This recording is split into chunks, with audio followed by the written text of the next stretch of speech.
We cut up too. We'll get started for the June meeting of the Georgetown-Scott County Planning Commission. If you plan on speaking tonight, please sign in. I think we've had a lot up here signing in, but please get on up here and get that done. First item on the order of business is approval of the May invoices. Assume you've looked over them. Charlie, I've overlooked them and read them and whatever, and I move that we accept them as it is. All right. Second. Mr. Stone, Mr. Smith. All in favor, say aye. Aye. Any opposition? And the May invoices have been approved. Approval of the May 11th meeting, minutes for the meeting of May the 11th. I'll take a motion on those. So moved. Mr. Garrett. Second. And Mr. Smith again. All in favor? Aye. Any opposition? And the minutes have been approved. And we need to look over the agenda for this month. And we've got at least one change to that. And we'll get that next.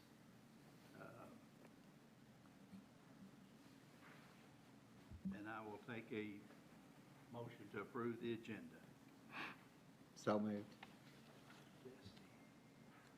And Mr. Garrett. All in favor, say aye. Aye. Any opposition? And we have some items for postponement or withdrawal. Joe? Yeah, there's one item for withdrawal. It's item C, 155 Pickett Lane is withdrawn. Okay, so if you're here for the Pickett property or the subdivision plat on Pickett Lane, that has been postponed. That's been withdrawn. Or withdrawn, I'm sorry, withdrawn. Joe, do they ever, when you have stuff like that happen, do they ever give a reason why? We had recommended denial on it, and they realized it was unrealistic to convert that HOA lot to a buildable lot. Okay. Okay, and that's the only one? That's it. There's one postponement. It's on the agenda. Right. It's under other business, Pleasant Valley condos. It's postponed to next month. Okay. So if you're here for the Pleasant Valley condos, that has been postponed.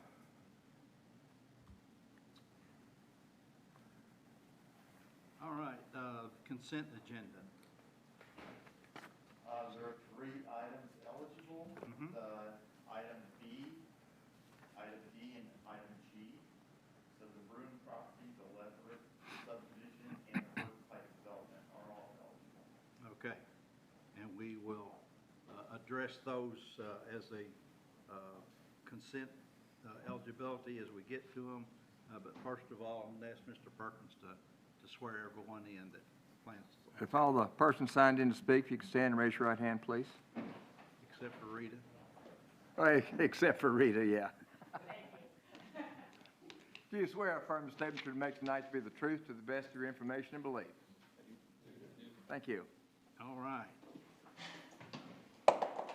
First item on our agenda tonight is A 2023-16, 485 Stone Road. This one. All right. The first item on the agenda is a request to amend a condition of approval or to ask for a waiver, actually, to our subdivision development regulations. So this is a subdivision that was called Varela's property that the Planning Commission approved in 2022, I believe. It created six lots. 2 of the lots shared an entrance on Stone Road, and the buyer of Lot 1 and the portion of our subdivision regulations that applies to this are that anytime there's there's adjoining 5-acre lots on a county road. We require them to share an entrance, just to limit the number of access points on county roads for access management and safety. This plat was recorded with 2 shared entrances on Stone Road, one for lots parcels 1 and 2, one for parcels 3 and 4. The buyer of parcel 1 has asked to amend the plat to add an entrance on Carrick Pike. So we've evaluated that, and that needs to come to the Planning Commission Board for approval of that waiver. Staff has looked at it and gone out to the site. It is,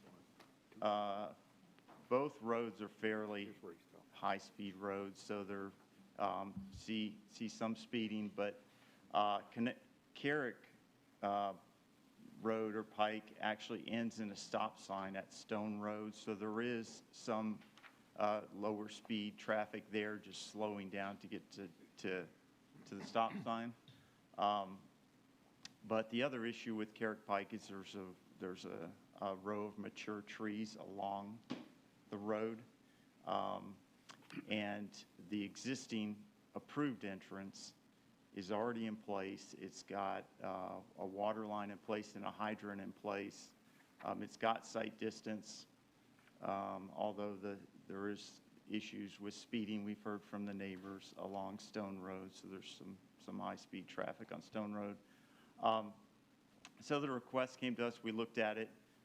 They could get sight distance on Carrick Pike if they removed about 20 trees on either side of the entrance, just to clear sight distance. There's actually, the entrance location is kind of at a rise in the road, so you can see, if you cleared the trees, you would be able to see and get sight distance.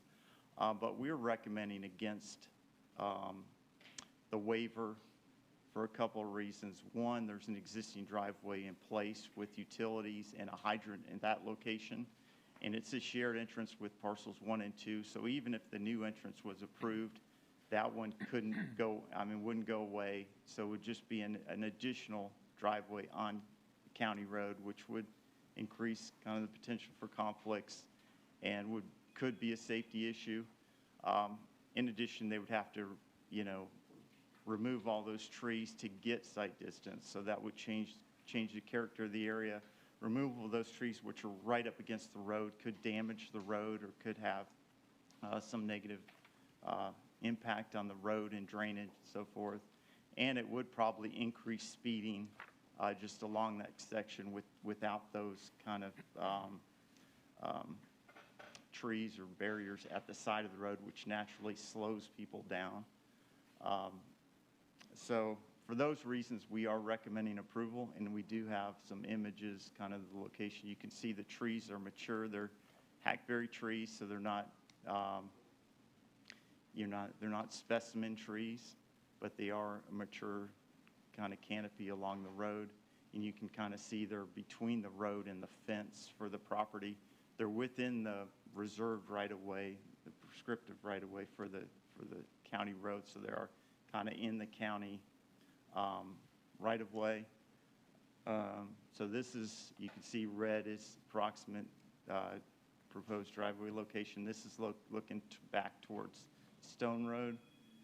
And this is just, I think, step back or a little bit closer to Stone Road, about adjacent to the entrance, so you can't see the entrance on this, but you can see the line of trees that would have to be cleared. The section of our subdivision development regulations actually says any two adjacent 5 to 10 acre tracts on a county road should share an entrance or have direct adjacent access or be separated by 300 feet. So the lots they created have shared driveways about 300 plus feet apart to get that separation. So they're asking for a waiver from that. In our analysis is, as I stated, they've already have approved entrance on the plat that's viable, that can use now, has a hydrant and a water line there, so and a turnaround for a fire truck if they need to, use the hydrant. There's a place to safely park. So that driveway's not going to go away because there's another parcel that needs to use it as access. And approving the new entrance would just add another driveway on a county road in an unsafe, high-speed kind of area and would require the clearing of all the trees. So we are recommending denial at the staff level, but obviously it's your call. Go back to the first slide that you had. The plat or the? Yeah, the that one? plat, yeah. Where's the existing driveways? Is it shown on there? Well, you can see them on this aerial, the two gravel kind of entrances, see them on the left. Uh-huh. So, On the plat, they're in the black okay, arrows. so it's the to 'em. first one that's shown up on. Yeah, it would just be the first one on the lower, Okay. lower left. And you can see it right there. That's the two. Yeah. Two lot, And there's a pond on the corner. So that lot, you can't see the line, but the lot line's about between the two. Well, the lot line is at the is the driveway. driveway. Yeah. And how far down? It goes about to that square tree line on the Okay. right. All right, thank you. The other thing, Joe, before you sit down, so this is recorded two different ways. So these 20 trees are actually on the right way of the county road, is that correct? Yeah, well, I think the property line goes to the center line of the road, but they dedicated a 25-foot, and they called it an easement on the plat. So it's It's recorded that way. yeah, it's recorded as an easement. I don't think we really caught that when we dedicated to the recorded the county. plat, but it's still dedicated as, yeah, Yeah. the roads. Okay, thank you. Okay. There's somebody here to speak. Do we have owner representative here? Yes. All right. Good evening, my name is Andre. So I purchased both lots. So lot 1, lot 2, those 5 acres are my 10 acres. From the time that me and my family spent out there, a lot of people coming and going down Stone Road or going to Evans Orchard. A lot of visitors come down, speeding down that road. And I've had a close call with one of my kids, so that was my main reason to move the entrance up where there's a stop sign. Those older mature trees during the last windstorm, already 3 of them came down, so I had to take them down. They posed a hazard. They fell onto my property. And another thing, I met with the fire marshal on site. We discussed about the existing fire hydrant that they placed, and he said for them to get a fire truck, run a hose would be no problem. It's within the lineage for them to pull a hose and access the property.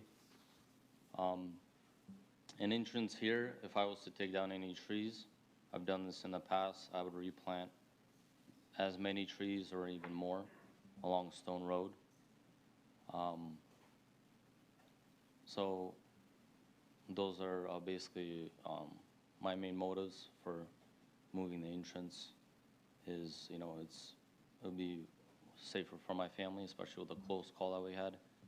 And the utilities also are right there, so it would be same access.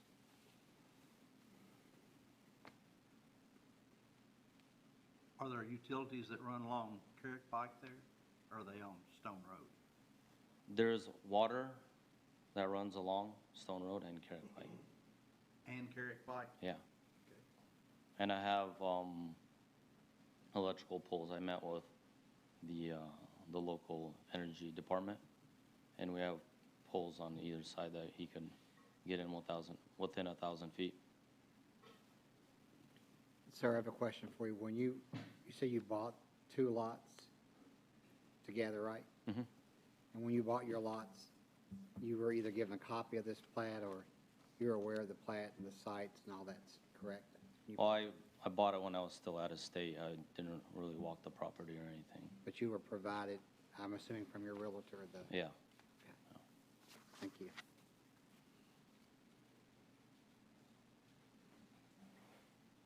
Any other questions?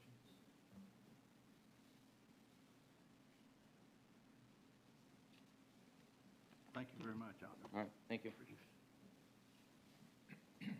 Anyone else like to speak about this property? Well, I'm going to. As a lifelong resident of Scott County, if you could put that other one back up there.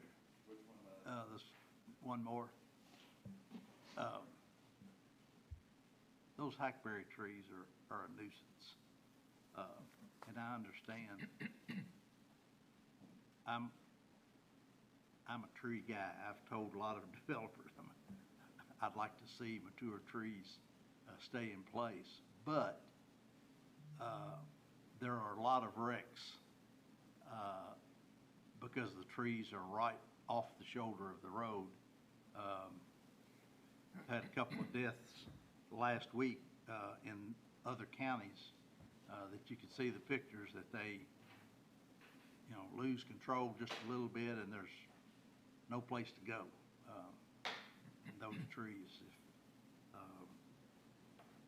Andre and his family were willing to, put that many or more trees back, and I'd like to see them inside the fence road just in case the county ever widens the road, then we don't have to sit there and cut down trees again. And if the county were to widen this road, they'd end up taking the trees down. So I have, and if the owners talked with the Kentucky Utilities and with the fire chief, and they have no problem with reaching that over there, I have no problem with approving this, but that's just my opinion.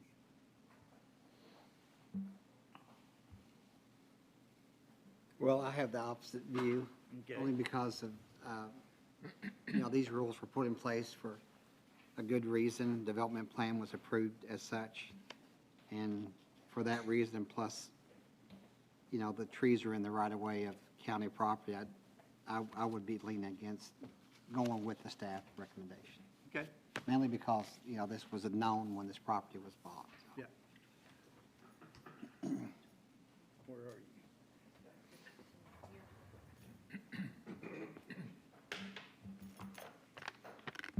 We're on the very first one, Mary. You had missed it.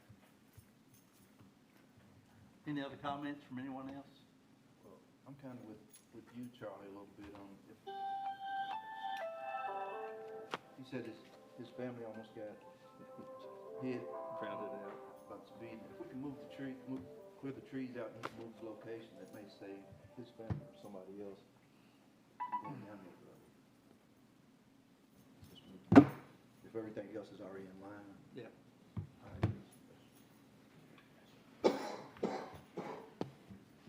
All right, if there is no other discussion, I will entertain a motion either way.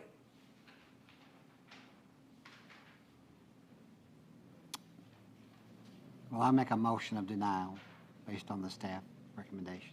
You're recommending that you Not be approval of the staff recommendation. Yes. Is that right? Is that right, Charlie? Yeah. Well, how about just moves to deny based on staff Okay, all recommendation? right. Motion made by Mr. Jesse. Do I hear a second?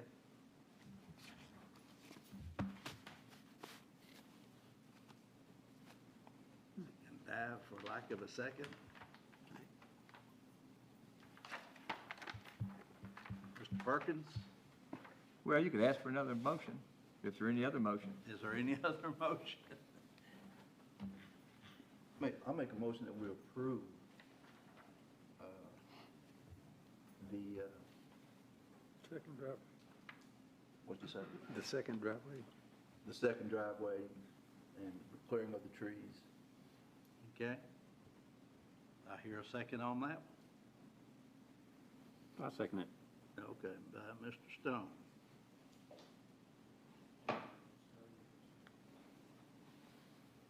All right, Mr. Jesse? No. Okay. Mr. Stone? Yes. Mr. Garrett? Yes. Mr. Smith? No.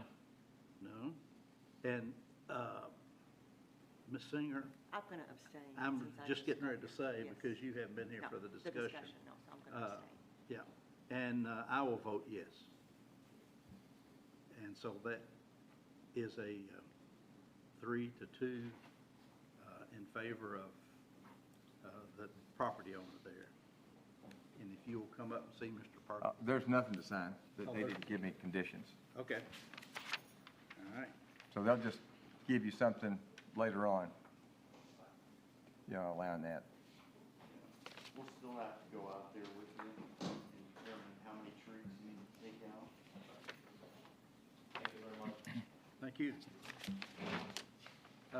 The next item is a consent item. This is FSP 2023-17, the Bruin property.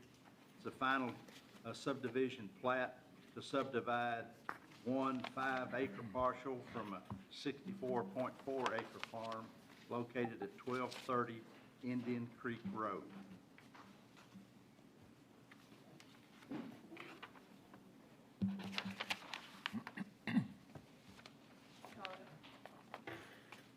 Elise, Big before, Mount Plain got here first. Excellent, thank you. before you get started, let me, for the record, Mr. Green and Mr. Shirley and Mr. Vest are not here tonight, And Ms. Singer is here. and Ms. Singer is here now. Sorry, my plane was delayed because of weather. Because of smoke. Look at you blaming the sky. I know, right? Lightning and stuff. Oh, this is on the consent agenda. Is this something that, I don't know if we ran through all the consent agenda items, if people were here to hear them or not. Yeah, we were just going to do them one at a time. Okay, well, would you like to ask if it, I mean, I can ask. Oh, is there anyone that is opposed? Because this is a consent agenda item, we do not have to hear it unless there are questions or someone that is opposed to this. Is there anyone that has questions for the staff or that is opposed to this? All right, we do have some. I was ready. So this is a final subdivision plat to subdivide one 5-acre parcel from a 64.4-acre farm located at 230 Indian Creek Road.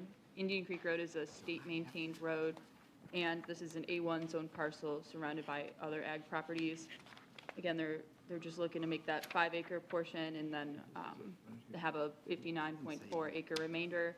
It was subdivided in 22, kind of used up their minor freebie, and now they're here for a hearing.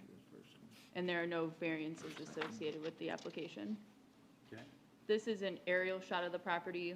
To the northwest is Little's Fork, and kind of to the southeast is Indian Creek Road. It's at that hairpin bend. It's not a great qualifier, but it is at that one of the hairpin bends off of Indian Creek. And you can kind of see in the aerial, there's the outline of 1244, and that was their minor that they received approval for in 22. So this is their kind of layout here. I couldn't fit the arrow on here very clearly, so I'll have a zoomed in one, but they're using an entrance that is on another person's property, and they've just been kind of using it for a period of time now.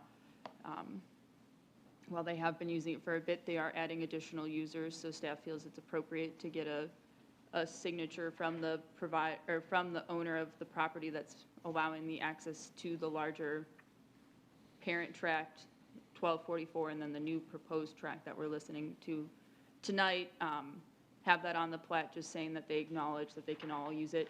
Furthermore, since there'll be more than 3 lots using one entrance, we would require that for the portion that's shared by greater than 3, that the road be improved to the road standard with applicable turnarounds, materials, aggregates that are outlined in the regulations. Besides that, though, we really don't have anything really to note from a staff side of things. Everything else meets our items. There's a barn that's shown, and you can kind of see it in the detail B. That is, as stated by the plat, going to be torn down shortly, if not has been torn down. And so that would kind of address that discrepancy with the setback lines. It's something we talked to them about, and they've adjusted accordingly elsewhere, and that was just the last kind of hanger on.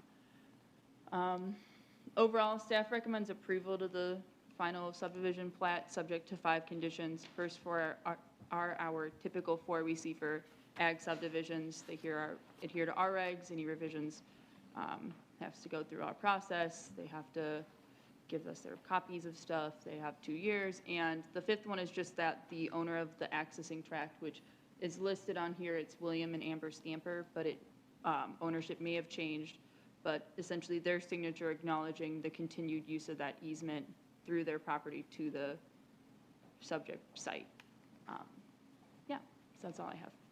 Okay. So just one quick question. Mm-hmm. So if we vote to approve this, there will be a signed agreement prior to that? There will at least be something on the plat that'll note our acknowledgement of it. They may be interested in having some type of deed or recorded document with the courthouse that specifically breaks down the maintenance and access points and the logistics thoroughly. Just on ours, we're looking for, again, just a shared agreement that they can use this and we acknowledge that we can use it's just a come to terms, and then, yeah, details can be arranged. It's a private decision and a private matter. As long as the arrangement.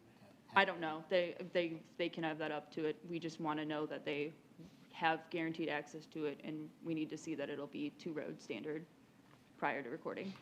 Yeah, the plat would have a signature line is the best way for the person who owns that little piece at the end. As far as their agreement and maintenance and all, that's really up to them. That's private stuff. We can certainly suggest that to them. Yeah. But that's really not part of our authority. But it should be on the plat, because otherwise then, well, they can stop it and, well, we can't have that. And on the other hand, we can't really go forward without knowing that there is agreement that it is usable, by this, Mr. Bruin. All right. Thank you. All right, there were several hands in the audience that would like to speak or have questions. Please state your name and address. Barry Lutz, 1142 Indian Creek Road. I've lived next to the Bruins for 16 years now. I'm not really very well versed in winging it, but I got a prepared statement here I'd like to read. Sure.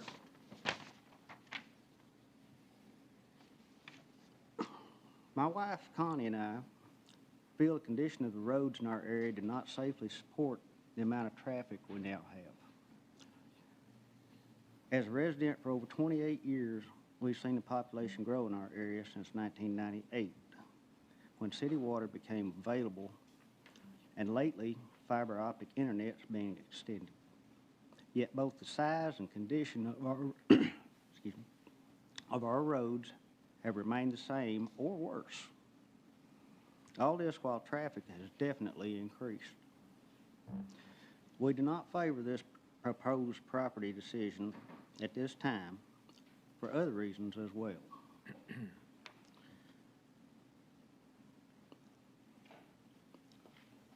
When I sold the property to the Bruins, part of the sales agreement was to share fencing costs.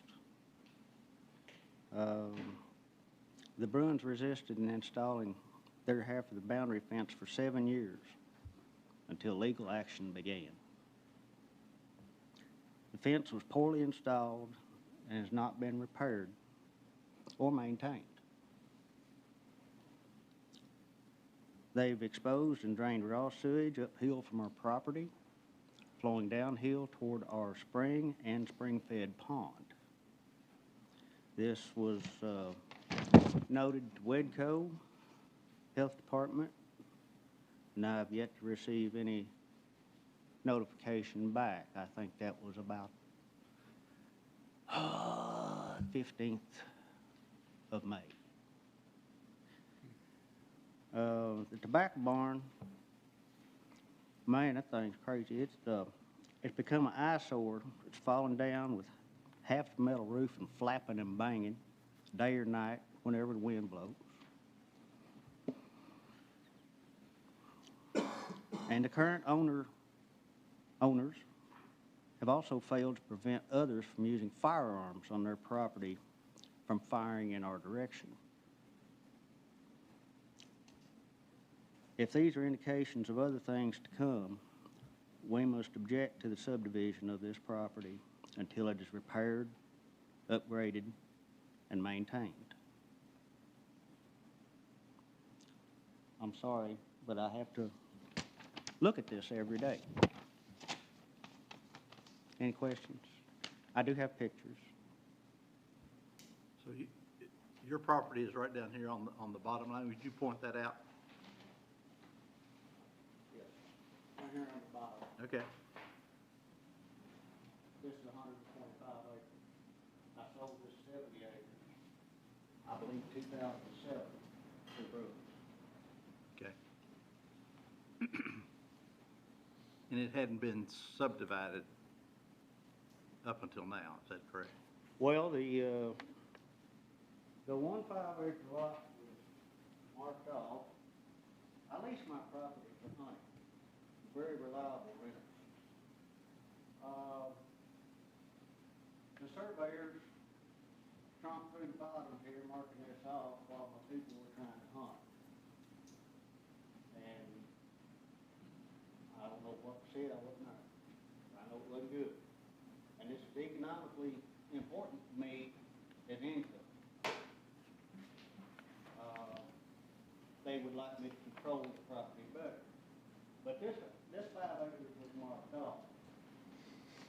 And at that time, and then this one is one new, the proposed division.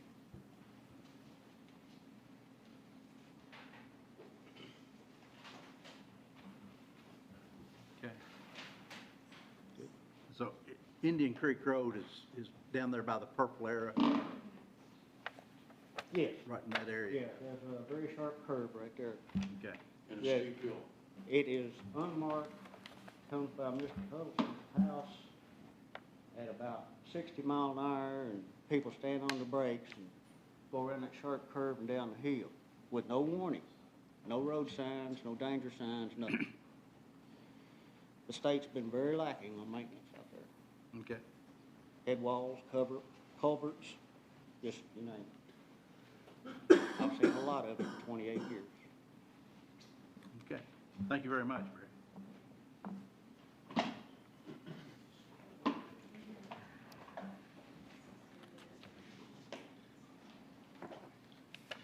Charles Huddleston, I live at 1210 Indian Creek. And my problem with this is that the sign says for a 5-acre lot. He's got 2 5-acre lots that are marked off there. To me, that means he's intending on expanding or doing something bigger. What I want to know is what's to keep him from making this a big subdivision, 1 or 2 houses at a time, if he does this. It really concerns me because, like he was saying, the road, it's a really dangerous spot. There's no signs there telling the speed limit, sharp turn, steep hill. Wintertime, people get stuck coming up and down. I've heard all kinds of people going through there and hit the brakes because there's no speed limit signs. They hit the brakes and can barely make that turn. And I just don't think it would be a good idea. Do you live across Indian Creek Road from where this new? No, I live on the same side of Indian Creek Road. So I'm between Mr. Lutz's driveway and his driveway. Is that corner where the purple arrow goes, that's the only road frontage on the Bruin property? Pardon me? The point where that purple arrow touches, that's the only road frontage the Bruin property has. Yeah. So when you talk about the curve, it comes down, touches that corner, and then turns and goes Yeah. away. Okay, all right. So who's the other property owner that is gonna have to sign off on this?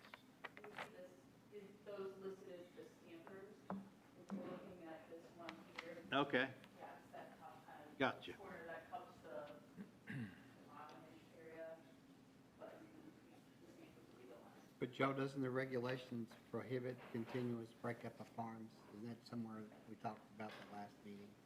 That they can't just keep coming back and doing more and more? I mean, if they were gonna subdivide it further, they'd have to come back before the board for approval, but 3 or more 5-acre tracts would require rezoning, so they would have to rezone the property and come back through the board and through the county to get approval of the rezoning. But anytime they subdivide, they're required to come before the planning commission board.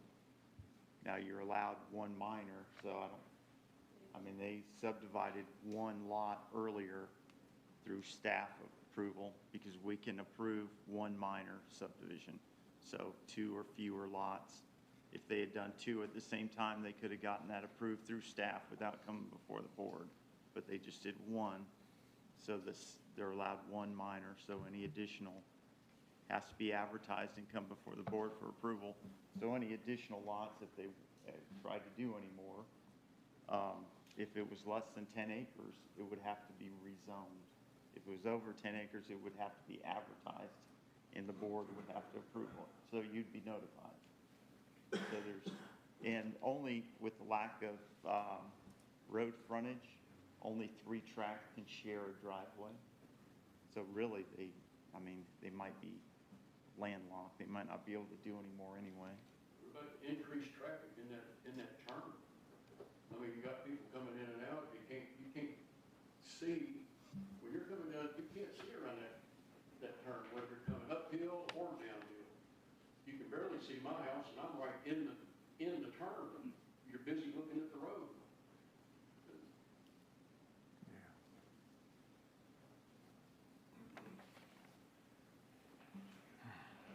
So, are the Stampers here tonight? No, Mr. Brent? So, are they still the property owners, but are they getting ready to sell? They are the property owners, and I have talked to Mr. Stanford, and he agreed to. Do you mind coming up here to, Yeah. I have talked to William Stamper, and he has agreed to do an easement on that plat. I talked to him Monday night when I got home, and he agreed to, and I told him when they get it on the plat, he said whenever it gets it done, he'll sign it. okay.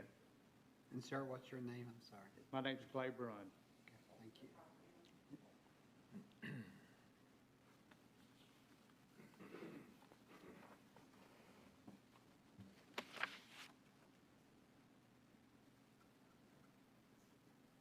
Any questions for Mr. Bruin or the staff? Do you allow hunting on that property currently?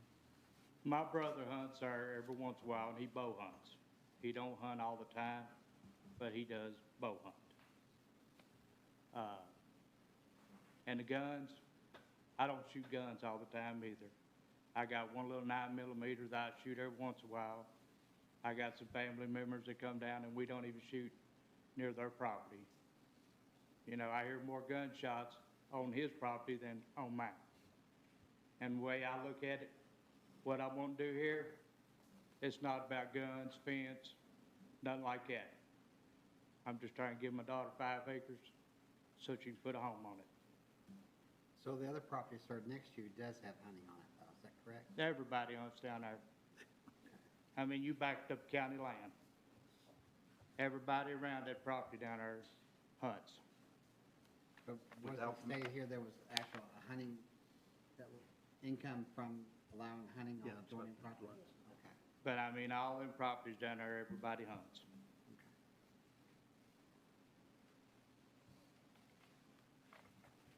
The 2 5-acre lots that he mentioned, are there 2 actually? There is, we deeded our youngest daughter 5 acres, last year to Okay, put her home on it. uh-huh. And now my oldest daughter, she wants a home down there too, so So the I- one is one that's already been subdivided? there is a 5-acre lot there, Okay. and it was done last year. Which one do you live on and where are your daughters? If you look right behind you there. I live here. Okay. My youngest daughter's gonna put a home right here, Uh-huh, and my oldest one wants to put one right there. okay. But neither one of your daughters have homes down there now? No, no, Okay. no. All right. We deeded, my daughter, she's getting ready to they're looking to purchase mobile homes on both of them. And they're just getting their finances, and we figured we'd help them out, because they gonna end up with it anyway. The way I look at it, it's all gonna be theirs one day anyway. Okay.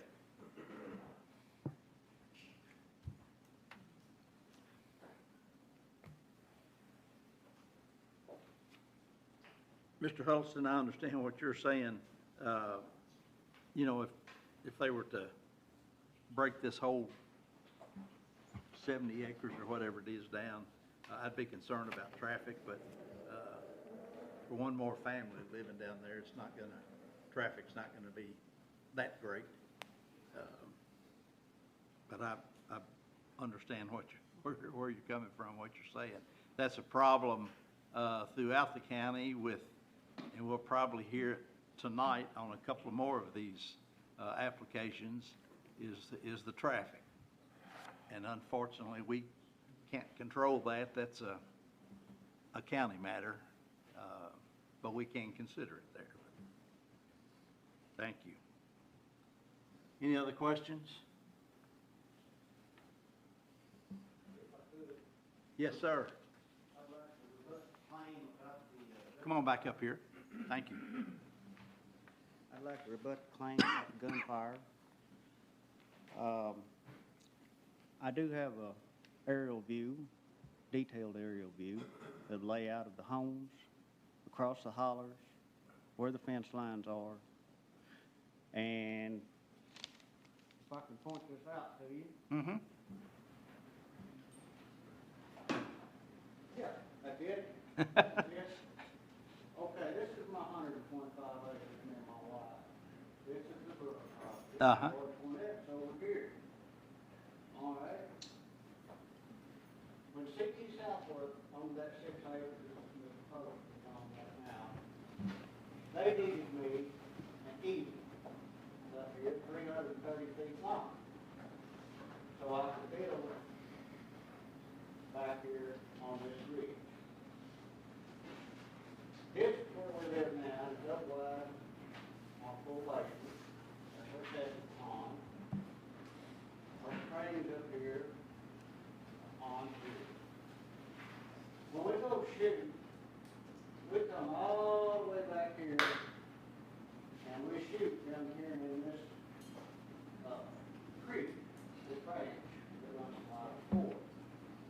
That's where we shoot. Currently, I've been taking fire both sides of these places right here. This one shoots across the pond into the hillside full of rock and steel targets. And this right here, about a couple of months, 7 or 8 weeks, there was a young man who came out, walked back here behind Grump's home. There is a big barn right there, one with that roof, tall roof. And right here, there was no cornfield. He decided to set up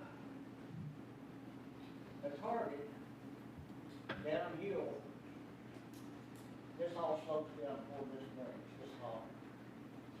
He decided to set this target up down there, and I'm sitting back here in my bedroom, and I hear some loud noise. Well, I grab my binoculars and run out, and he's shooting down at the ground right here, directly in line with the back of my house. And watching through the binoculars, he got an AR-15, he only fired 8 shots, and it was too dark for him to see anything else, as he walked back up to his house. Mr. Brown was not involved with it. I don't know who the guy was, but he was on their property. Hunting had nothing to do with it. That's how I make my money over here. we did not receive any complaints. We make notes. But not in anybody else. If everybody would go back to the breaks and shoot down in any bottom right there, back before this Georgetown-Scott project, I wouldn't see a problem. But this is too convenient, just to simply step out of your house and start talking. I understand what you're saying, and I agree with you, but that's not what we're here tonight for. That's a matter for the sheriff's department. They have copied this also already. Okay, great. But that has really nothing to do with what we're here to consider tonight, and I hope you understand that. Well, added population, that's not been properly instructed on the use of firearms, in a safe place to shoot, is everybody's problem. I agree, but I'm that, scared to talk to my neighbors about some of this. You've seen this in the news, somebody goes over and talks about, oh, and ends up dead. I feel that going through the proper channels would be the safe route to go. you're exactly right. But this channel is not the proper one to concern about discharged firearms. Okay. We're here to talk about property lines and road frontage and things of that nature. Well, what about septic system? They're trying to count on me for a month. That's, you need to call the health department. I did. Okay. They not call that. Well, we can't do anything about that. Maybe EPA can. Yeah. Okay. Thank you. Thank you. I appreciate it. All right, any more discussion about the Bruin property here? The staff has made a recommendation for approval of this final subdivision plat. And so I will take a motion either way for this application. I'll make a motion, we approve FSP 2023-17. And I second it for approval. All right, we have a motion and a second. Mr. Smith, Yes. Mr. Garrett, Yes. Mr. Stone. Yes. Mr. Best didn't hear Mr. Jesse. Yes. Ms. Singer, Yes.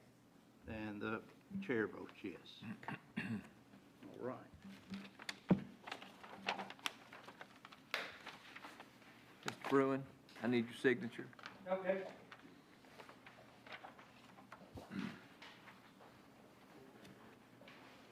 All right, the next item is also consent eligible, FSP 2023-19, final subdivision plat to subdivide 78.64 acre farm into 3 tracts located at 1259 Locust Fork Road, and this is the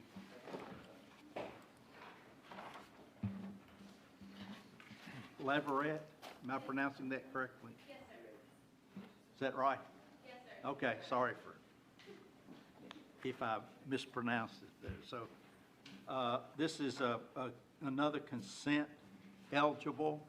Is there anyone that is opposed to this one or would like to get some more information? Yes, sir. All right, so we need to hear this also. My name's Randy Spores. Hold on just a second, Randy. The staff may answer your questions before you come up here. This is as you stated, a subdivision plat to subdivide a farm into 3 tracts off of Locust Fork. They're looking to form 2 tracts that are about 11.7 acres and 1 kind of quote-unquote remainder tract of 54 acres. With access off of Locust Fork, it's zoned for ag use. Just for a point, on the staff report, it does have it listed that there's a variance related to it. After review of the subdivision regs, that is not applicable and should have been pulled. And unfortunately, I printed off the wrong version when I was making the packet and gave it to Janie. So that's just the way that is. Anyway, this is the larger parcel here, and then this is the breakdown.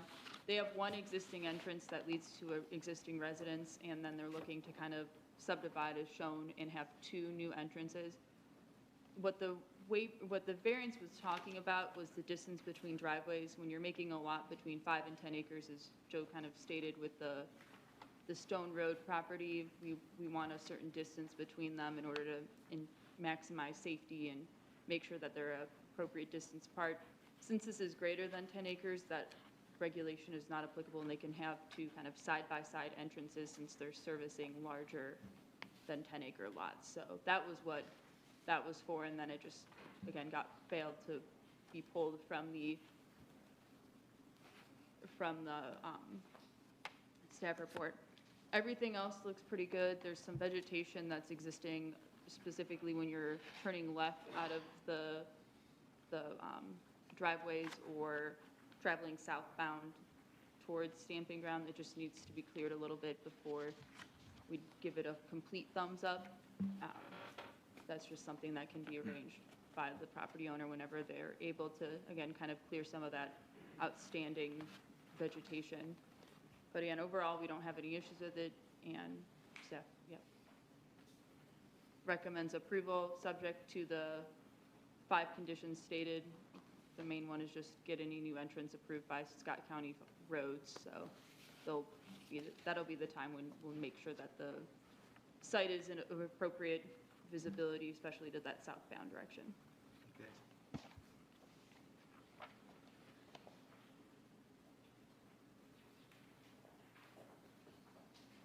Could the owner or the representative come up here for just a second? That last item was the new entrance required by Scott County Roads. Have you all talked with? Have we talked to that department? Uh-huh. No, sir. Okay. However, we did clear the vegetation that she spoke of on the left side going towards Stamping Ground. Okay. That has been cleared. All right. Good to know. Thank you. Yes, sir. Yes, sir.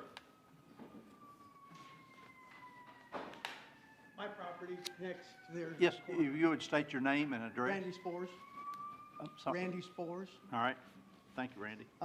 As far as I'm concerned, it's her property. She can do what she wants with it. My concern is with the county and the water department. Uh-huh. We have a 3-inch water line that runs down Locust Fork. And in the early 90s, they put 6-inch line all throughout the rest of the county.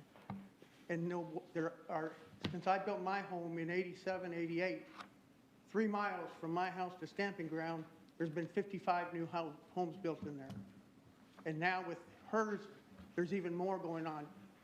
You keep approving these plots and these subdivision areas, but you do nothing to the infrastructure. We have all these homes out there that are at least pushing close to $400,000, $500,000 houses, and there's no water hydrants. And they say they'll take the water out of ponds or whatever to fight a fire. The homes are gone. So you keep approving these things, and they keep building these houses, but there's no water.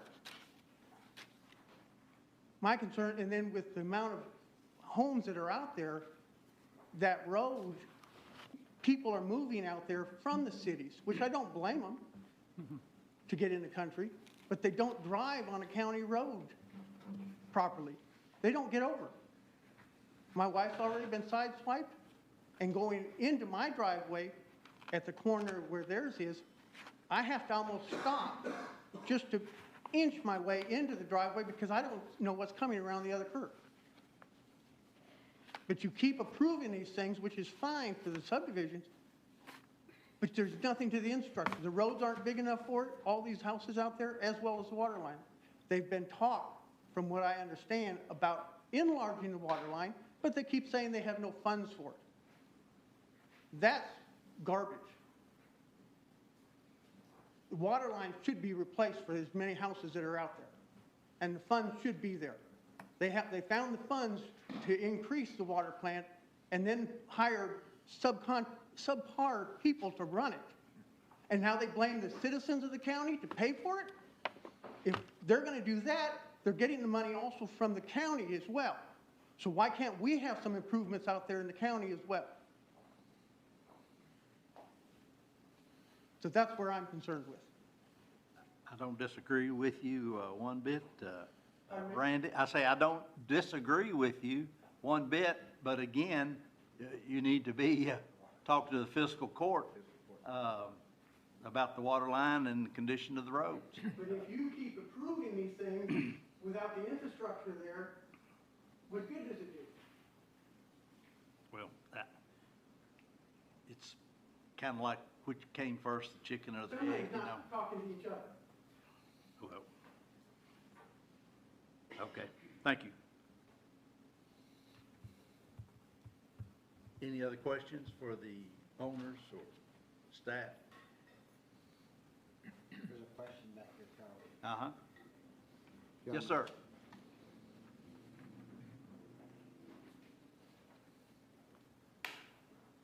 My name is Charles Self. I butt up to the back side of that property right there. I own 70 acres right in there. My daughter owns the first 7, and we have it plotted off on the other side for my son. So we'll own 7, 6, 13, 57 acres of that right there. And I just want some clarification on how many houses they plan on putting here, because the next thing you know, all of mine is all woods. It's hills and hollers, and I bought it to hunt. And I bought it from Kathy Gibson. And I just want clarification on what they plan on doing down in there. I know here, the 54 acres, I don't think they're gonna put anything on it, because it's pretty hilly and woody and things too. But I'd like to know what they plan on putting down there in the bottom half of it. It's their property. I'm just trying to make sure that they get a bunch of houses in here, that we may have to put a property fence up through, probably back about 35 acres back through there, because, you know, they'll be riding four-wheelers and everything else back through those woods.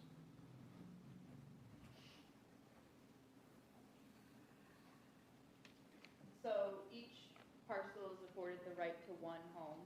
If they were interested for a family member or farm worker, they could pursue a conditional use permit for a secondary residence through the Scott County Board of Adjustment. But that would go through public hearing and everything, similar to this. Different faces, but similar kind of function, where we're just reviewing to make sure everything sits in compliance and everything like that. So that tract 2 right there couldn't be subdivided and 20 homes or 2 or 3 apartment buildings put on that. Okay. Does that answer your question? Yes, sir. Thank you. Wait, excuse me, Charlie, you said tract 2, that's only 11 acres. That's only 2 homes. Right. If it were subdivided. Yeah. Yeah, and the first one, well, the first one's 11 something, so that could be 2 homes, if it were subdivided. Yeah.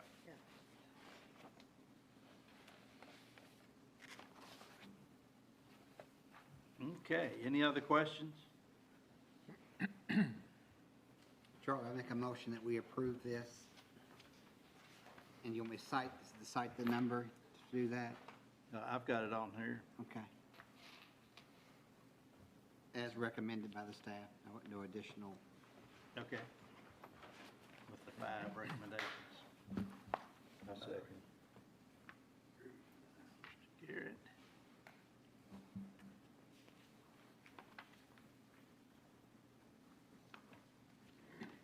All right. Mr. Garrett, Yes. Mr. Smith, Yes. Mr. Stone, Yes. Mr. Jesse, Yes. Ms. Singer, Yes. and the chair votes yes. If you will see Mr. Perkins up here.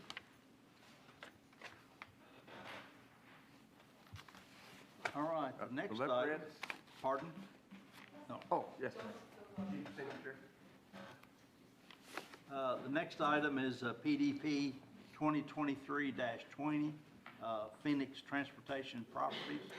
This is a preliminary development plan for addition of 207,625 square foot warehouse and additional parking across 2 phases located at 335 East Yessen Way. Yessen. It's okay. It happens. They're weird words. Yeah. I don't know who picked the name, but I have some words with them. Easier to say ones, but still words.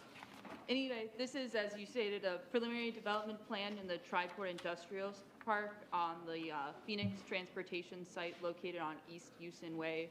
It's at kind of the end of a cul-de-sac, and the East Houston kind of hook shots around and then enters the site. Anyway, there's some existing development on the site, and they're again looking to add about 270,000 square feet of warehousing space, plus some parking and some trailer space in a two-phase kind of development. It's a I-1 zone, so light industrial use, 40-some acres with, and I've noted it as a 30-foot wide access easement through the Phoenix transportation site to this kind of portion of the property. Currently, there's about 139 spaces on the site. They're looking at about 46 more across the two phases, and they're looking for two waivers as part of this. The first of which is for a gravel trailer parking area, and the second of which I will get into shortly, is to use the lesser of two metrics for calculating the number of passenger vehicle parking spaces. So this is the aerial of the property of, as submitted by the applicant. So kind of for our general convenience and also in anticipation of eventually having to subdivide the parcel, which will have to go through its own subdivision plat because it's an industrially zoned property. They've kind of separated into Lot 1, and then, which is in orange, Lot 1, which is in green. It's misstated on the PowerPoint as Lot 2. The one in green is Lot 1, and then Lot 2 is the existing developed area. All of the site activities will be kind of contained around this Lot 1 area, which is about 16 and some acres. So this is the zoomed in portion. I've kind of also separated this further into the phase 1, kind of phase 2.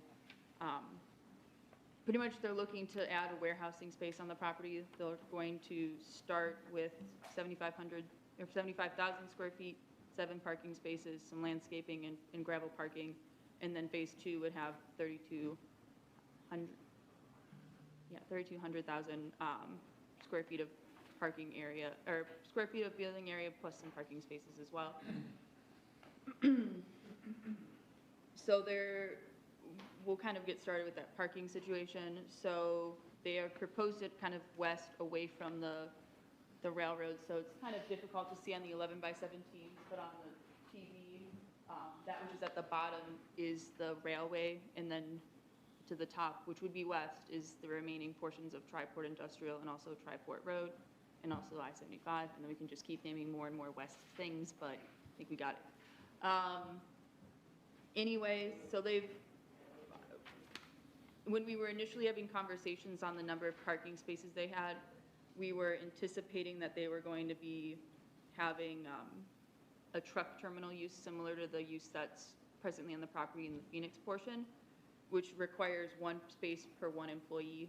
After discussion and after the comments came in from TRC, it was determined that the use is a warehousing use, which is 1 parking space per 1.5 employees. So they would not need a variance or a waiver in order to install the number of spaces that they're putting on the property. Again, the truck terminal has 2 metrics, warehousing has 1. If they're being treated as warehousing like they've applied for and stated, they're good. So that waiver is no longer needed anymore.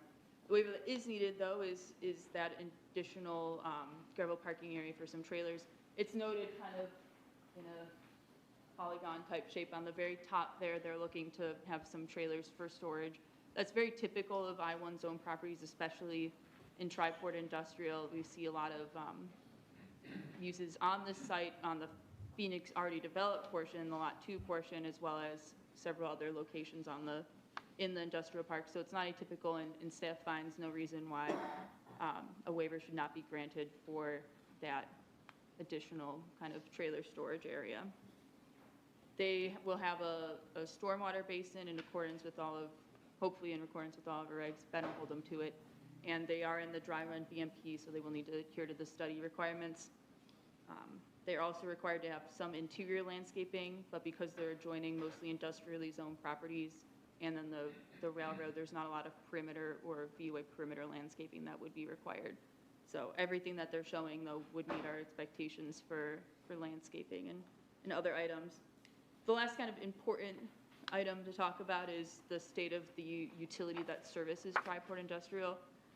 Bluegrass Water and Utility has undergone some name changes, but I believe, to my understanding, that their circumstances have remained very consistent, where there's just been some individuals are very easily able to reach and some are not, and it's just, there's a lot of concerns on on the state of the system. If they wanted to have sewer service on the site, which I believe they do, they need to be able to hook into their system. They may be able to work something out with the health department, but if you're in their service area, we expect that you are serviced by that provider. So if there are issues, we're not made aware of them. Maybe the engineer can speak to that one, but they'll have to work on that.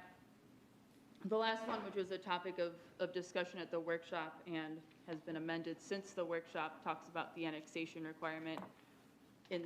As opposed to kind of requiring them to sign a consent to annex now and have it filed now, we've opted for a note on the final plat stating that whenever it comes up for conversation, that would be when the annexation conversation would be breached. It wouldn't be something that we would say, you're going to annex now without knowing all of the expectations or circumstances of said annexation. Instead, pretty much just saying, when it gets there, we'll get there. We're going to kind of push it back for now, in less words.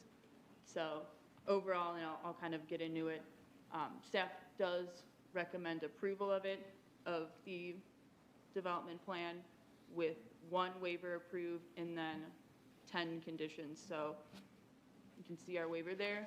The main waiver that's been pulled, that's different than what's on the staff report, is 11, which is that they submit a consent to annex form. That has been pulled in favor of that note on the final development plan. And then if I need the specific language, I can provide it, but it just says, when we get there, we'll get there. And we'll discuss annexation and how this is going to work at that time. But until the conversation is breached, we're not going to have them sign a form. So. Like I said, I appreciate the work that you do on this project. And based on the workshop that we had, listening and all the people involved, the change that you've made makes sense, and appreciate the work you've done in making that happen. Absolutely. All right, any questions for Elise? All right. We have representatives from the owners from Phoenix here. Yes, Nick Nicholson here on behalf of the applicant, and I would like to kind of echo your sentiment as well. The staff has been wonderful to work with this past week since I've been kind of brought on board since the TRC. We're in complete agreement with the staff's conditions and happy to answer any questions. I apologize, I've been coughing in the back of the room. I promise it's not COVID, it's just a little bit of a summer cold. But I'm happy to answer any questions, and we have the engineer as well if you have any technical concerns. Thank you all. Sir, could you just state your title? I didn't catch that. Nick Nicholson, I'm attorney at Stalkeenan. Okay, thank you. Thank you.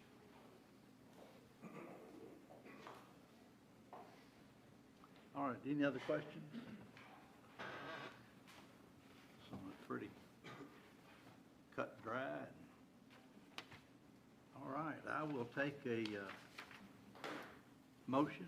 I'll make a motion for approval of PDP 2023-20 with the removal of condition of approval 11. Thank you. I'll second that.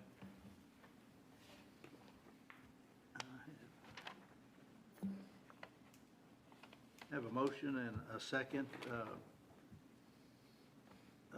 Ms. Singer? Yes. Mr. Jesse? Yes. Mr. Stone? Yes. Mr. Garrett? Yes. Mr. Smith? Yes. And the chair votes yes. All right, thank you.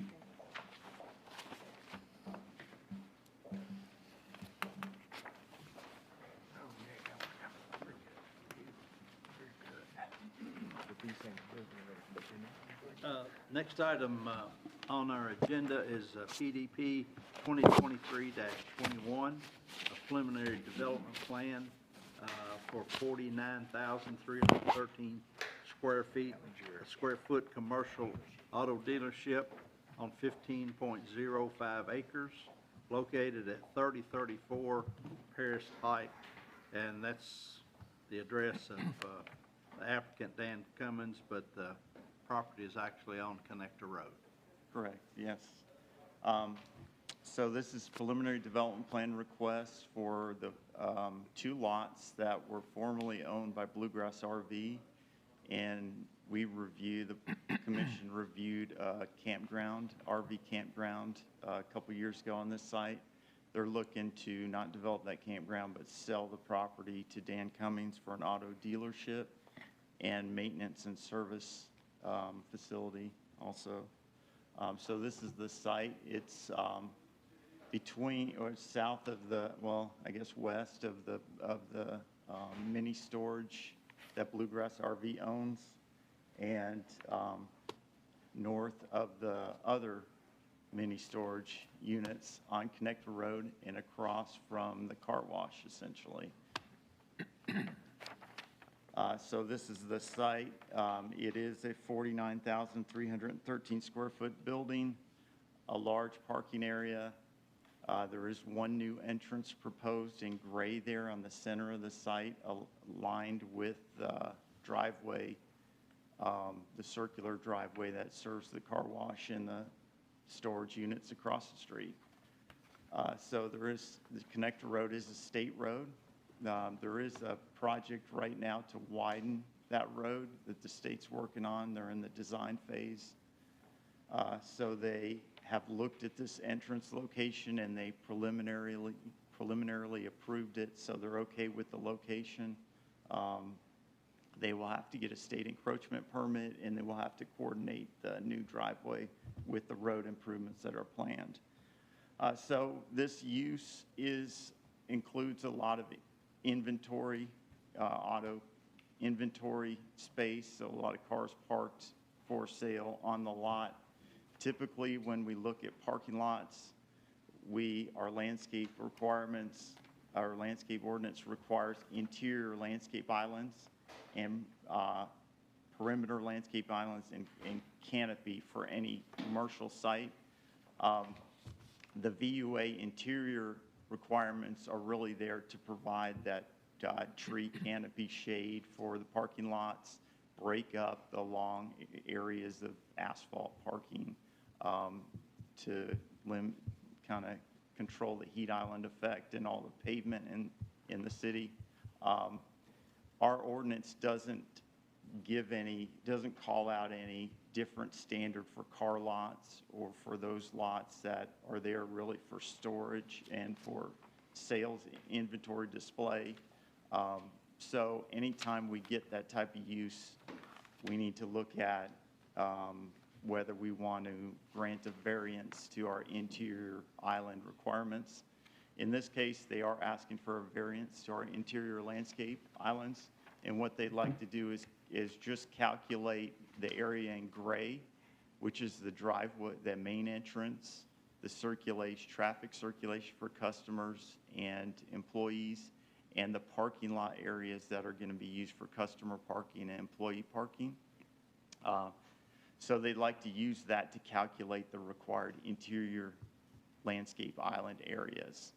So because of the use, and if there were islands throughout the site, you know, it would waste a lot of space that's needed for inventory. The site would have to be larger.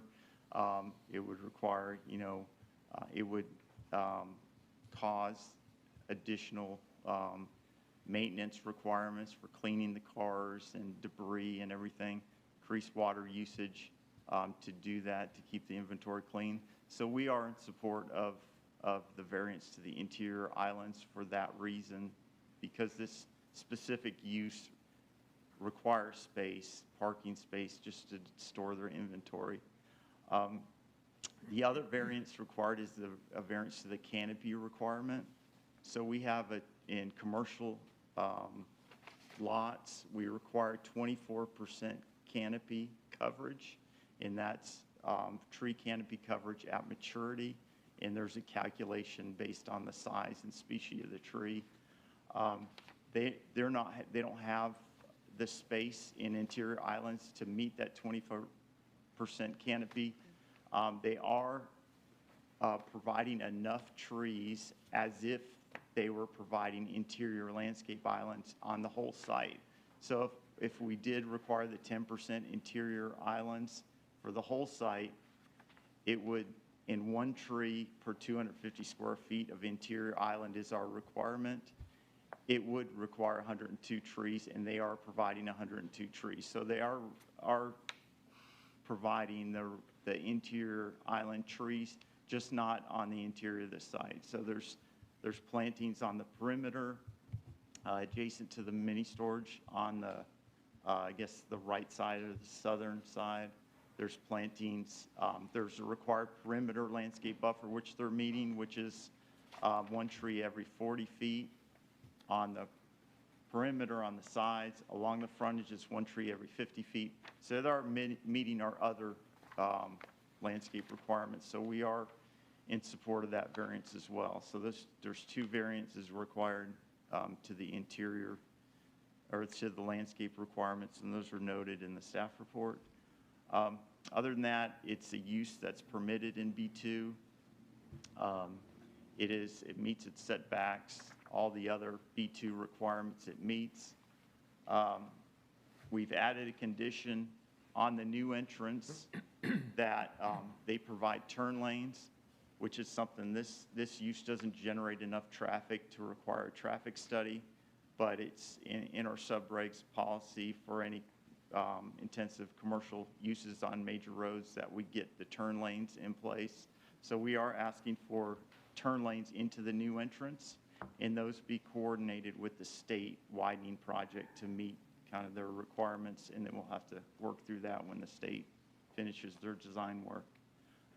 So we are recommending approval, the preliminary development plan with, I believe it is 9 conditions of approval and the 2 variances. And I guess the main condition of approval that's addition specific to this site is the turn lanes, that the turn lanes be coordinated with the state project, and any pedestrian improvements included in the state widening project, which we hope they either get a sidewalk on one side or, kind of a multi-use path on one side, because it is a major corridor. We do see a lot of people walking on the side of the road there, that they coordinate along their frontage, that they do those pedestrian improvements along their frontage to match the state's plan.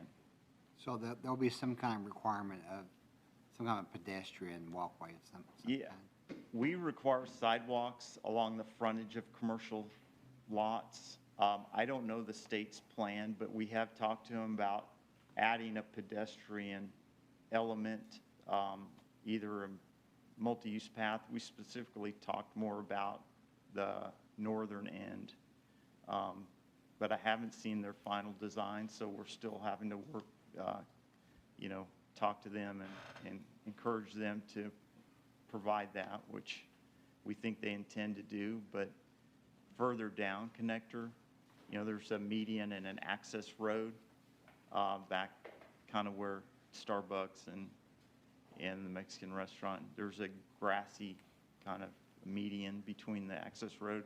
So they were talking about putting in some pedestrian walkway there.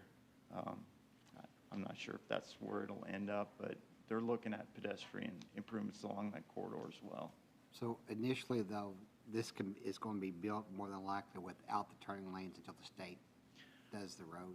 It can be built, Well, without the they'll turning have to lane. get the encroachment permit, the entrance permit from the state. So the state, if they're ahead of the state will likely go ahead and make them put it in based on their future widening That'd be good. profile. So It could happen. it could happen before the state project, or I don't know exactly.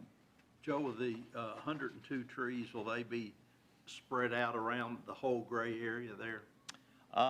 They will be spread out on the whole site. So the gray area has those islands. So likely there'll be 1 tree in each island. And then the rest of the trees will be around the perimeter of the site. All right.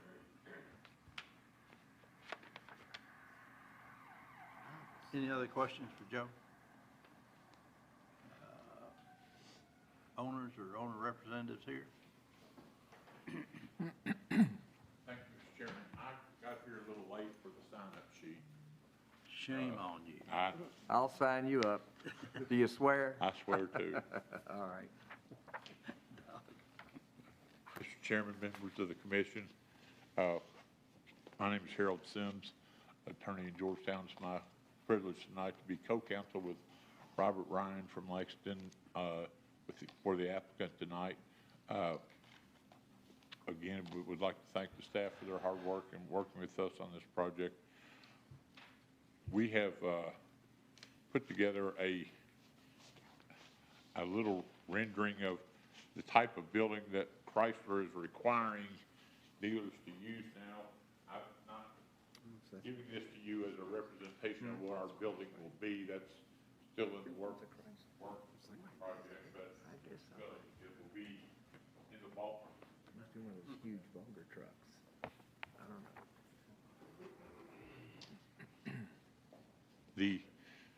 The applicant has made a good faith effort to take a piece of B2 property that is sat vacant for a while and is proposed a project on it that will, I think, with the cooperation of the District 7, as with the widening there, I think will be a nice development in the city of Georgetown.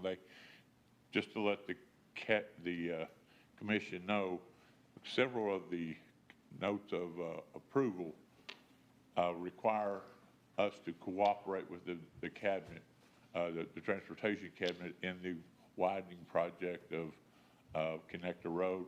And our people have already been in communications, have had a meeting with District 7, and have a follow-up meeting scheduled for next week to work on some more details. So by the time this gets to you with a final development plan, hopefully District 7 will be far enough along with their plans that we can have them meld together. That's our fervent desire right now, is that we get to work with District 7 to achieve an entrance there that works, and the cut of the right-of-way that works for both parties will hopefully make the addition of this type of project on Connector Road work, despite the fact that it's a busy street.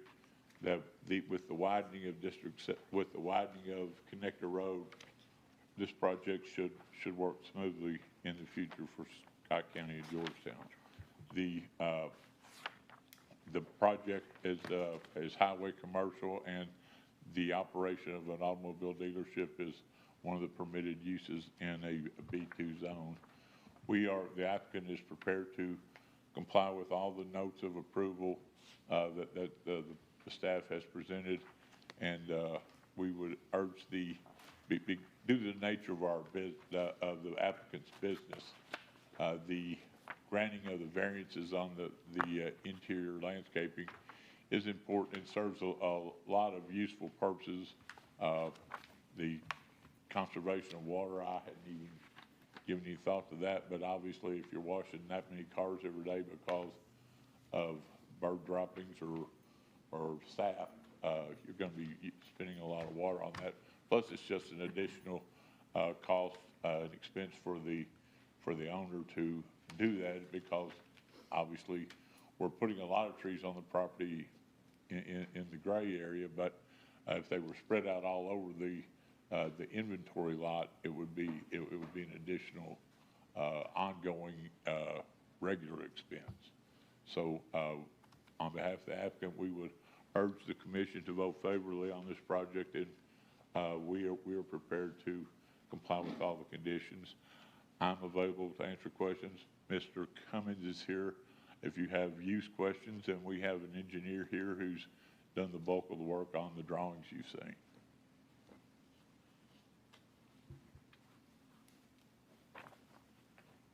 Thank you, Mr. Sims. Does anyone have any questions for either the owner or the engineer? I have one, just kind of a general question for the engineer. That whole section of Connector Road right there has got a pretty good sized bank. You're gonna have to take that down. How far back you're gonna have to go, or you're just gonna take it down there at the entrance? How's that gonna work? I think that, and I'm Mark McCain with Vision Engineering. I think that it's going to be dependent on what the state has. We've got a meeting with them next week where we want to look. They're going to show us what they have, where they are in the design. But obviously with widening that road, and I think the bulk of the widening is going to be on this side. So it is going to lay that hill back some. And to what extent, we just don't know yet until we speak with them. So. Okay.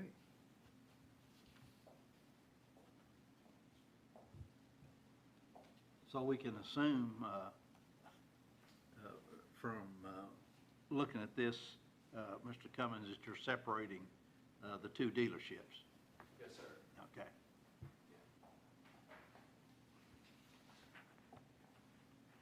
Any other questions?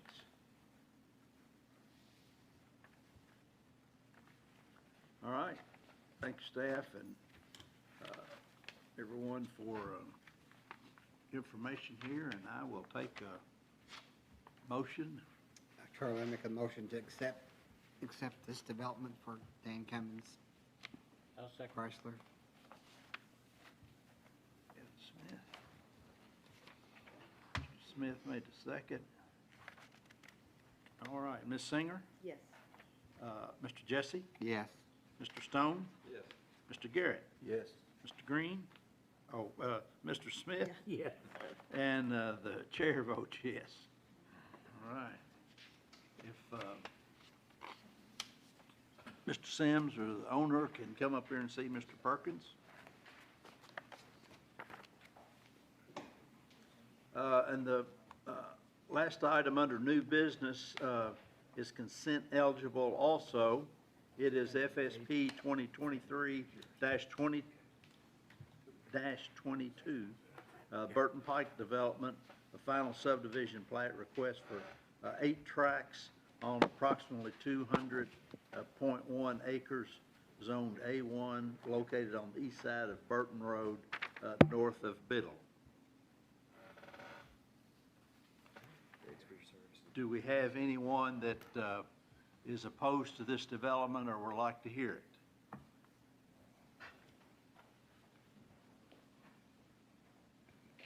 All right. We can, I'll make a motion for approval of FSP 2023-22. We finally got a consent. Mr. Garrett? I wouldn't have bet on that.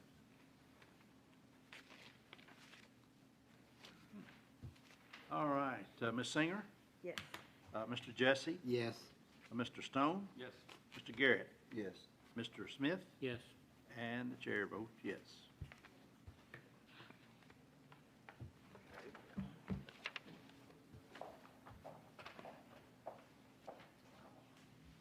Signing date and second. All right, the next and final item that we have is text amendment for the wording of the RV campground, and this is a public hearing, and I'll wait till Mr. Perkins gets through down there. And so last month, we left this public hearing open, I believe, is that correct? I believe so. Yeah. And Much to my chagrin, but yes, we did. so this is a public hearing, but it's still open from last month.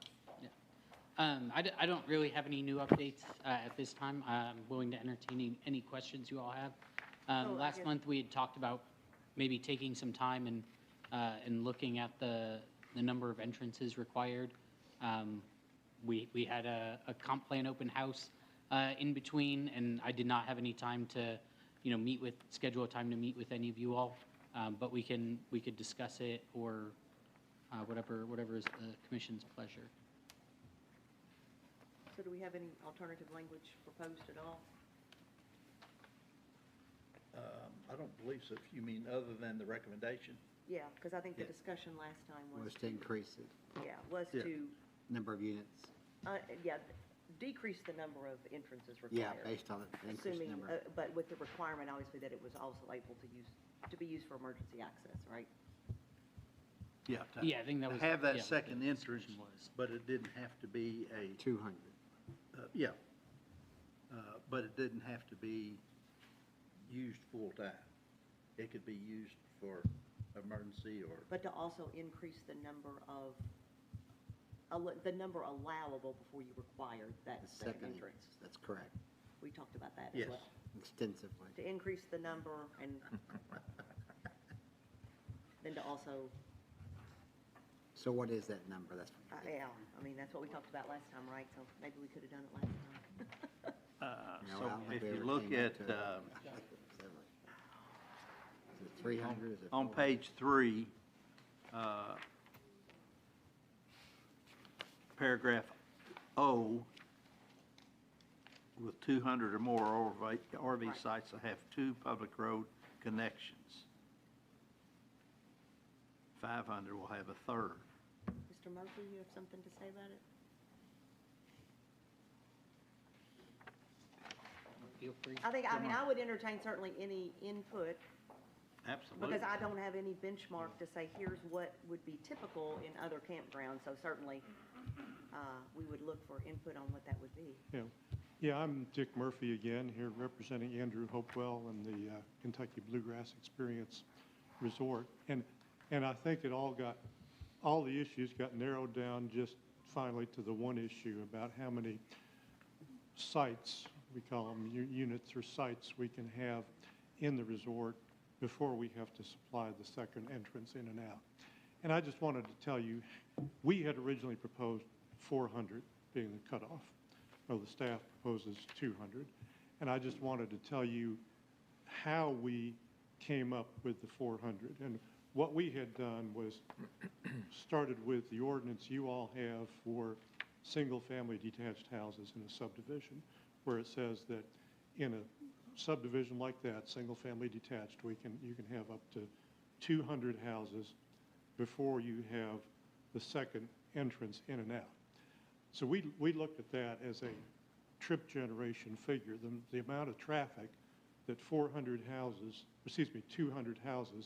in a single-family detached neighborhood would generate. And under the Institute of Traffic Engineers Trip Generation Manual, which is the sort of the standard Bible for trip generation, it says that in a peak hour, which is the afternoon, the big traffic hour, a single-family house will generate just under 1 trip during that hour. It's 0.99 trips.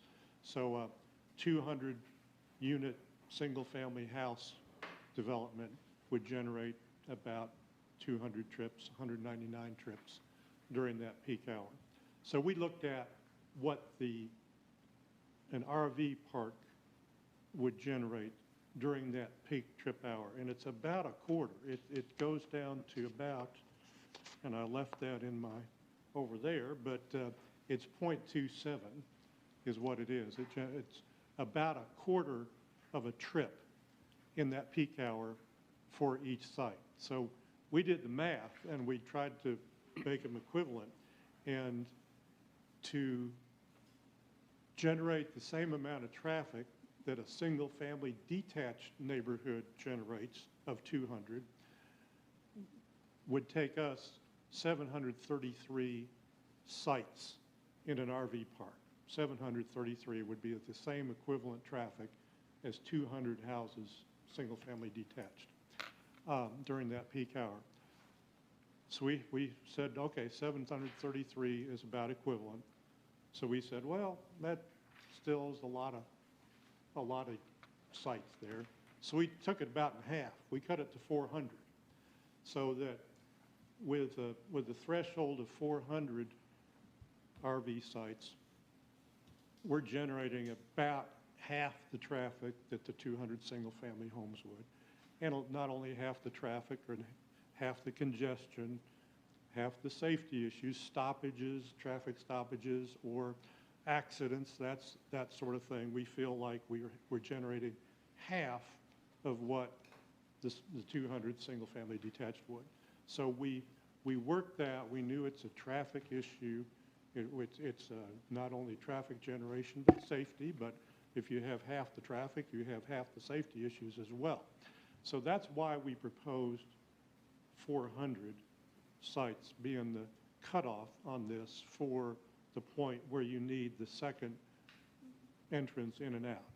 And The two other points we had in mind was that our RV sites, you usually have vacancies. I mean, if we have 400 slots or sites for RVs, a few days a year, you're going to have them all filled up, but most days of the year, you're not going to have them filled up. So that's a lower traffic as well. Is there a standard occupancy rate for this area, do you know?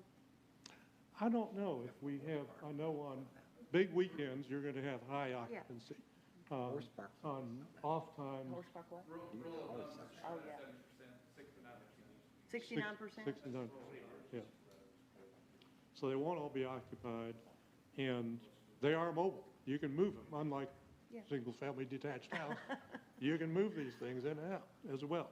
So that's how we came up with it, and Andrew has a lot of experience in RV parks as well, and had looked at others and thought that was more than reasonable to have half the traffic generation as single-family homes did. So that's how we arrived at it. We tried to come up with a number that had a basis based upon your ordinance for what level of traffic there ought to be before you have that second entrance in and out. on that. We had talked about the last several different numbers, but at the 400 number, everybody was getting comfortable with that, but the question arose about how wide, if you go with the one, remember the one road, how wide that should be in case of an emergency? For emergency, what So how- specifications yeah, should how- be stated in the text Yeah, amendment? how could that be addressed? Yes. So I think that is, to me, based on, seem like the standard, I don't think it's unreasonable to have 400. But I do also think it's reasonable to maybe it should be wider. I mean, I don't know how wide it should be, but. What the specification should be stated? At least where you get two vehicles out at one time there. I mean, it doesn't make any sense to have a road 1.5 widths if you couldn't get two vehicles out there. You still could only get one at a time, if that's what you're saying there. Yeah. I don't know how to state that from a technical I know standpoint. Okay. 20-foot clear width. Yeah. Okay. Is what the fire code is, fire department requirement. So that would be a way to state it? Yeah, I mean, Okay. for the road itself. I think the 400 sounds very reasonable based on the number, the amount of traffic, and what you're talking about. If I could just interrupt one thing, what Joe was just saying, that minimum width, but if it's also got RVs coming and going, why wouldn't you want that width in addition to, say, enough to accommodate a couple of RVs?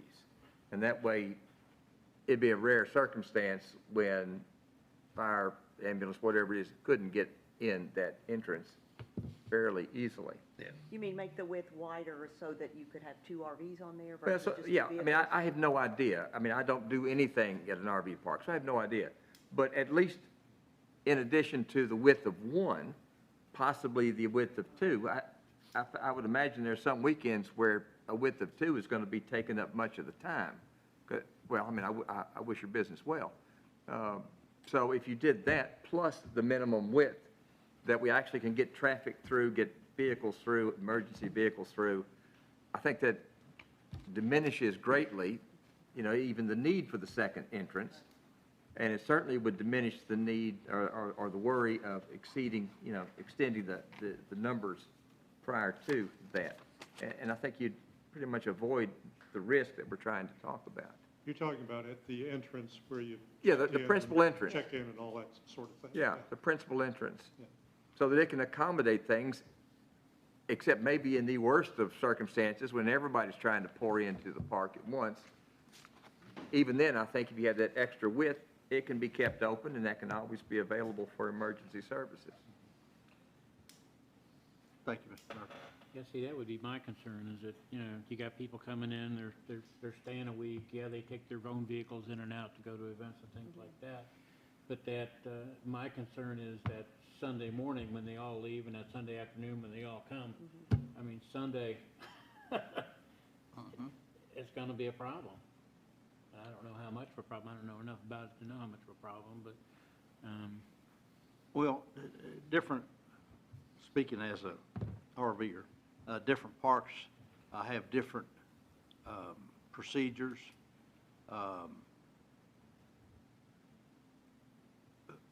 stayed at a large RV park up at Mackinac Island, which is a popular destination in the summer. And they have a large staging area. Although they've just got one road in, they've got a large staging area where like 10 RVs can get in there, and then they have people walking out, getting your information and all, and then as you go, there's room to get around an RV to get back to your site. So that there are procedures to accommodate 4:30 in the afternoon and 8 o'clock in the morning, the two times when everybody's coming and going. And that was a big place, Charlie? Oh, yeah, huge big place. In fact, I called them and talked with them. They only have that one road going in, but they have a secondary road that they use for maintenance. And on one side of their campground, they have a big festival on the lake every year, and that road is used for the entrance for that festival, but it's access into the campground, so people could leave by that route if they had to, but they don't have it opened up all the time for regular traffic. How many units are there? Several hundred. I forget how many. I forget what he told me there, but good size. I respectfully disagree with your numbers. I don't think 200 it's going to be a fourth of what a 200 house subdivision is going to be. You're still going to have a lot of people coming in at, like I said earlier, specific times, but that can be addressed. We had talked about, and how often do you see RVs stacked up and to get in or out of a site and a fire truck needing to get in there? It just, I mean, it's just doesn't happen. Yeah. It could. It's very but rare. You want to have, I mean, you really may the whole have focus is on making sure you have an ability for an emergency Yeah, access. yeah, if needed, exactly. so. Yeah, I mean, you may have an ambulance coming in there, somebody have a heart attack or something, and, but Swimming pool that's gonna accident happen. maybe, or, right? I mean, Yeah. you're gonna have swimming pool probably, Yeah. right? Yeah, so,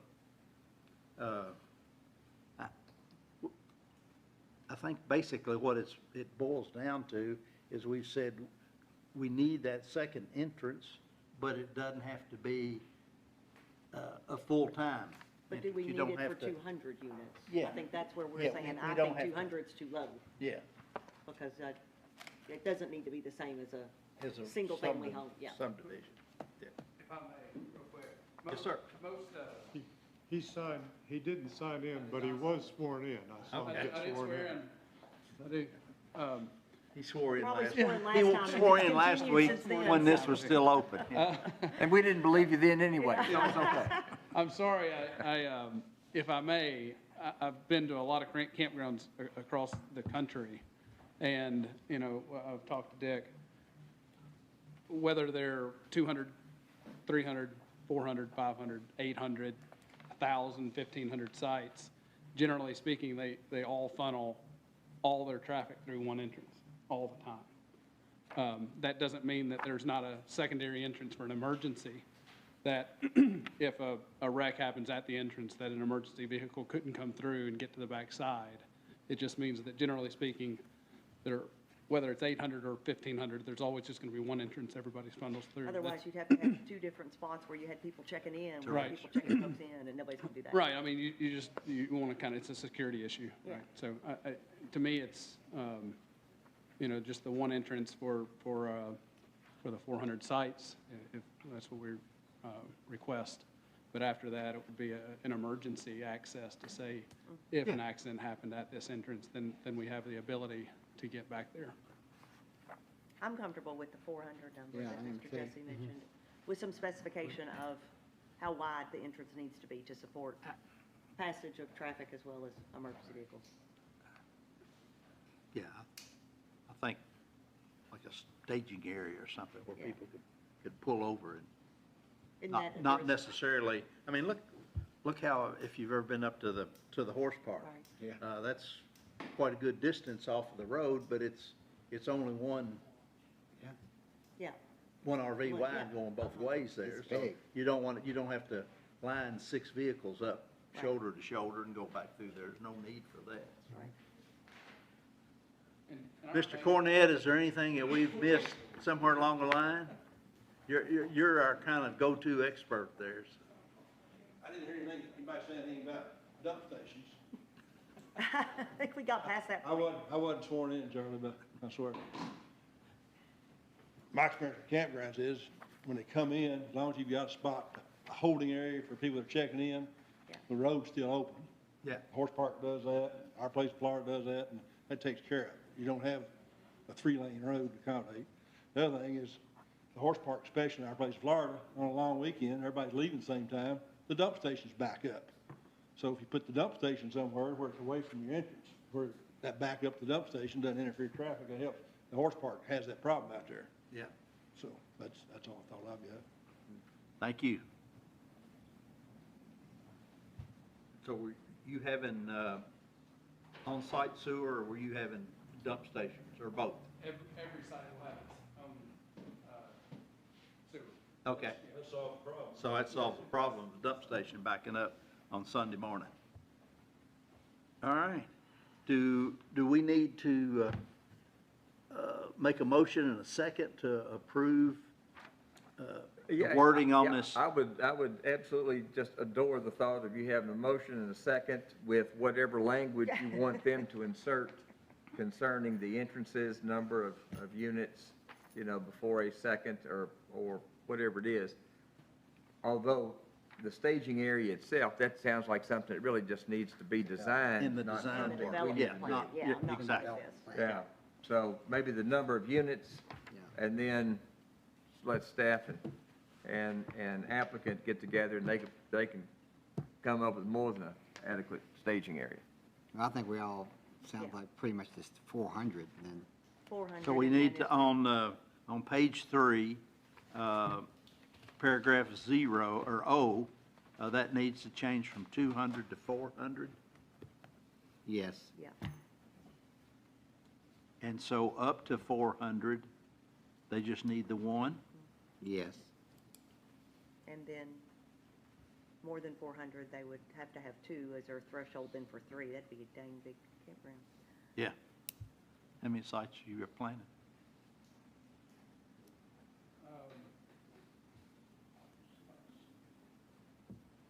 Right now, it would just be maybe a little over 400, but we'd like to have the ability, obviously, to.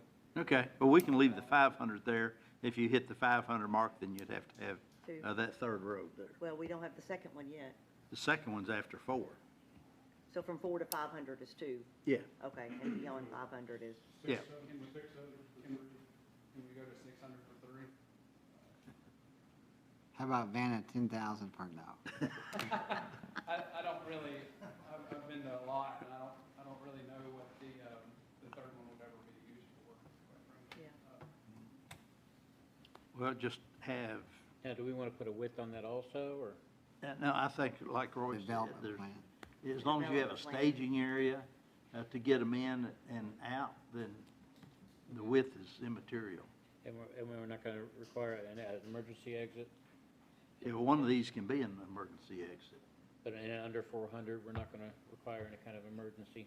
Right. It will be, that will be Road. it will serve as the emergency exit as well. The second one? Or The there's first- an emergency? I mean, the real one, the main one. Oh, the main Yeah. road would be emergency Up to exit. 400, Yeah. right? Okay. And I think it kind of depends on the engineering of it too. If it's just a straight road going back through there, that's fine. But if you've got to go across a bridge, we need to look at that, because if that bridge breaks down, then everything's, if you just have one. Even if you just have 100 sites, Right. you would need that second entrance if it's going across a bridge there. You all will be seeing these plans, because we have to come back in for a zone change. Right. Go through, you'll be seeing our development plan and all that sort of. Yeah. You're just full of good news, aren't you, Richard? So this really isn't for this site, this is for RV. All sites. In general, and then if somebody comes in, The standard. yeah, wanting to make an amendment to it, then This is the minimum standard. Yeah. this is the minimum. Yeah, this is the Yeah. So baseline. 400, anything over 400, like Need- between 400 and, You needed that second site. okay, between 400 and 600? I'd say leave it at 500, and then they can always ask for A variant. a variance, an amendment there, and show good reason why. Is that fair enough? Okay. All right, so, paragraph O changes RV campgrounds with 400 or more RV sites shall have 2 public road No, more connections. than 400, not 400 or more, right? We're saying, right? Would be or more with 5 coming, maybe. So you can have 400 with one entrance. At 401, you have to go to 2. Yeah, So if RV campgrounds with more than, so if you put the more than and head at the 400. Yeah. With more than 400 Yeah, RV sites, that takes care of it. yes. Yeah. Shall have 2 public ones. RV campgrounds with more than 500, just put the more than ahead of it again. yeah, Shall have third, the third, yeah. yeah, okay? Okay, and the rest of it's dealt with in the design phase. Let's step back a minute about the third one at 500.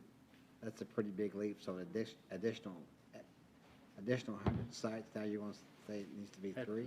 Put another road in, yeah. Should that I mean, be a higher starts- number? That starts getting, you have 500 RVs out there, you may, Need a third one, you think? yeah. But that's just a short, what I'm saying is from 400 to 500, we went from having 2 now to having 3 with just an additional 100. Should it be a bigger gap between the 2 and the 3, I think is what he's saying. I understand. So you've added Whatever you 25%, all but think you've there. added I'm just running the 33%. meeting.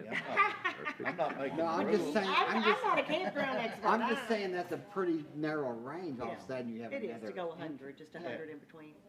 That doesn't. I'd be okay with 600. I think that sounds more logical For 3. following the growth. I mean, basically, that's 25% more units, but half again more roads, Yeah. Yeah, which seems a little out of proportion. it does, yeah. That's your argument. I'm Yeah. just So sitting let's here. say 600 for 3. There's an attorney that's a mathematician. I know, right? Who knew attorneys would do No, I'm math? I try to give you your money's worth. We saw Dick doing math too. There you go. Both Just of them follow come the math range of the tonight. numbers, that's all.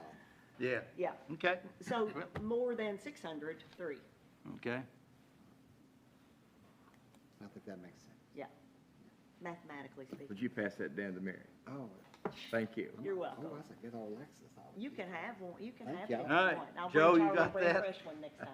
Thank you. Yeah. I think we Got plenty it, where that but came just from. wanted to Yeah. clarify one thing. All right.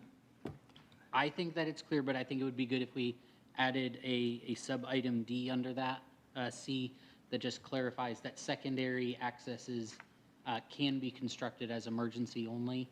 Okay, Okay. Very good, yes. Yep. Yeah. Fantastic.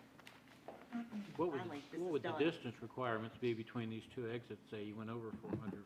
Would there be a distance or, I mean, entrance requirements would follow our normal spacing. okay.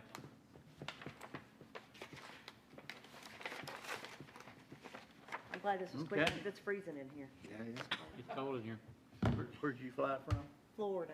That's the It was problem. hot in Florida today. Well, it wasn't, it was business, not pleasure. Yeah.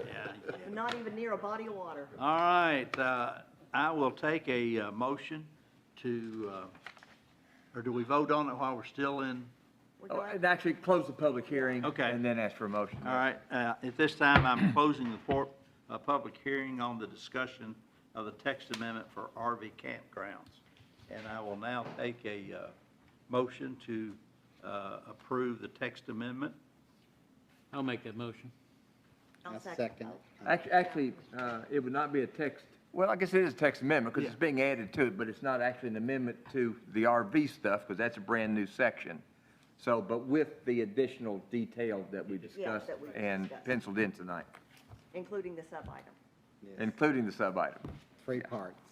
Okay, the motion was made by Mr. Smith. And who made the second? Mr. Jesse. Yeah, I'll second it. That's fine.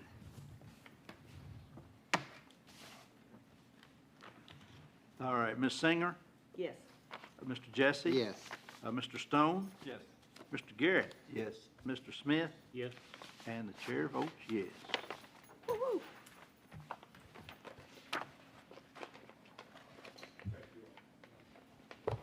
Charlie gonna be your first camper, right, Charlie? It might be. You never know. Do we I will not be your first or your last camper. You might be. Ain't happening. we have any other thing we need to talk about? Do I hear a motion to adjourn? Motion to adjourn. Second. Done.